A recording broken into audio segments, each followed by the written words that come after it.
Hello, everyone. My name is Susan McVeigh, and I am a business sales strategist helping female entrepreneurs and the founder of www.susanmcveigh.com. So I'm back in here for another quick tip on opt-ins and the biggest mistake that I am seeing people do time and time again with their freebies, with their opt-ins, their free resources, the gifts that they're giving out to your clients. So this is step 3, mistake number 3 in a 3-part series. I apologize for not being in here yesterday. It was just one of those days. So let's dive in. If you are struggling with your opt-in, you're going to want to stick around and learn a little bit more about this biggest mistake. So why are you confusing the heck out of your people? And why are you collecting leads, but you're essentially getting nobody to convert into buyers? Now, I'm sure you've heard that your opt-in is the best way to get people to have a small bite, like a taste of what it is that you can help them with, and to get them to know who you are and start building that know, like, and trust. But at the end of the day, what I'm seeing so often happen is that your opt-in is for something that is maybe a problem that you can see in the marketplace, but it is not clearly related to your end offer. Has anybody suffered this? Where you are not creating a breadcrumb trail between your opt-in, your email sequence, the offers that you have, and essentially what you want to sell to people at the end of this journey. Because you're wanting people to come in and see what you're all about. But ultimately, if it is confusing for people, confused minds, they do not buy. And more importantly, confused minds, they don't even listen to you. So if you're finding that people are opting in, and then you are getting a drop off through your email sequence, or maybe you don't even have your email sequence set up, because that's often what I find with my clients is they get people on their list. They don't know what to do with those people.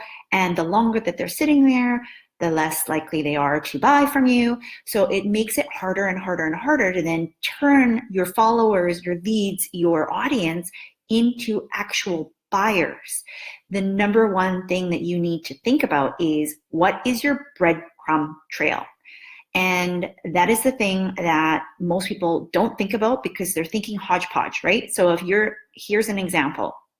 If you're a health coach and you are thinking, you know what, I teach about health and fitness and nutrition and exercise, but I know at the end of the day, the biggest problem is actually not what you're eating and what you're doing, but it's mindset, right? Because I've worked with a lot of clients that have a health focus, but a lot of them come to me and say, I want to deal with the mindset, because that is the reason why they're holding themselves back.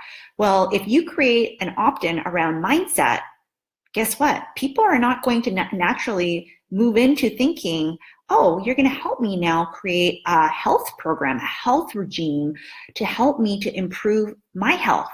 Can you see? Like, those two, they make no sense at all together. So you need to give them a small bite of what it is that they're looking for right away and be able to lead them to the next most likely offer.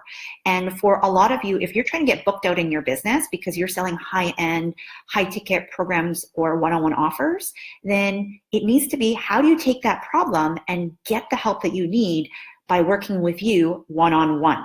That is where you're trying to lead them to. So your opt-in needs to be a small bite of that initial problem that they're looking to solve, that then they're going to need a little bit more help and guidance from you, because let's face it, your opt-in is not going to solve everything overnight for them, but it's going to give them an idea of, you actually know what you're talking about, you actually can help me, and if this problem is bad enough for me as you think it is, then I'm going to need to work with you in order to get it solved, and get it solved properly and quickly without wasting my time, without struggling and being overwhelmed.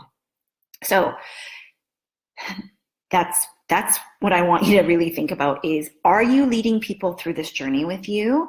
And if you are struggling, let me know below in the comments. I can see a couple people on here live with me. Is this something that you are struggling with? Because I know for me, team too much, right? You sometimes, and that was the number one mistake that I had talked about before, is if you're giving way too much, people are going to be overwhelmed through your opt-in. And if you're giving not enough, or it doesn't make sense in this journey because you're talking about like a bunch of different things that really don't fit together like a cohesive thing for your people, then they will not listen to you, and ultimately they won't buy from you either. So it's really important that you take into consideration, where are they right now? Where do they want to go? And what is the first step that they need to take in order to start getting ready to work with you? And you need to make sure that they know that that is the next natural step after they opt into your list. So here's a quick solution for you if you are struggling right now. If you already have an opt-in and you feel like, well, Susan, my opt-in is great. It does exactly what you're saying. It leads people in. It gives them an idea of how I would work with them. And I feel like I've checked off all of the tick marks that you have identified. Done, done, done, right? That it is an opportunity for them to learn more about me. It does solve the problem. It is not too much. And it gives them an idea of how I can help them. So it is part of that breadcrumb trail. Then the quick thing that you can do right away is, on your opt-in, I want you to take a look and see, have you given people an opportunity to book a call with you? Because again, if you're listening to this broadcast, it's because you want to get fully booked in your business. You have space to take on high-end premium clients or work with them one-on-one. So are you actually giving them that offer? Are you telling people this is what you want them to do? Because your opt-in is the information that's leading them to go, okay, what do I do now? If there's still that question in their mind when they have your opt-in in front of them and they can't fix that through a call or some natural next step, that's what you need to do right away. Okay, there's a series of things that you can do through your email sequence. I'm not going to go into that today, but right now, that is a solution for you, that if you have an opt-in, whatever it looks like, give people an opportunity to book a call with you, adjust your opt-in, and see how that's going to help you to create a stronger call to action, but also to ultimately get people to book calls with you so you can start to get fully booked up in your business. So if you would like more information, come over and grab my 3-step system to getting fully booked, where I go into 3 different components. This is just one section, one like micro section, but I know that it is something that a lot of people get stuck on. You can grab the link over in, I think it might be this way. And we will be back in here tomorrow. Tomorrow I'm going to be talking about how to help people with things that you would normally charge for and where you draw the line. Because I'm seeing some conflict with people being able to say, I want to help them, but this is also what I would charge them for. And how to do that in a way where it doesn't feel like a bait and switch for you or for the person on the receiving end, and that you feel comfortable and confident about how you're going to be able to navigate those waters as you start to talk to more and more people in your business. Okay, so thanks for joining me, and we will see you again tomorrow. Bye-bye.